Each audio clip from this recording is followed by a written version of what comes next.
صدر مملکت نے جسٹس منصور علی شاہ اور جسٹس اطہر من اللہ کے استعفے منظور کر لیے۔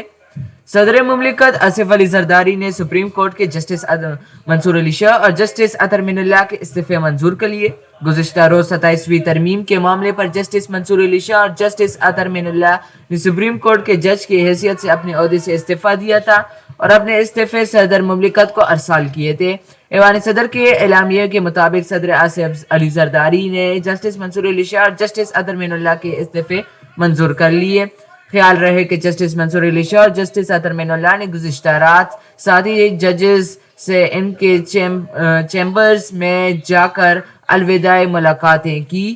ساتھی ججز نے جسٹس منصوری اور جسٹس اطہر من اللہ کو استعفیٰ نہ دینے کا مشورہ دیا اور ساتھی ججز آخری وقت تک دونوں کو مستعفی نہ ہونے پر قائل کرنے کی کوشش کرتے رہے۔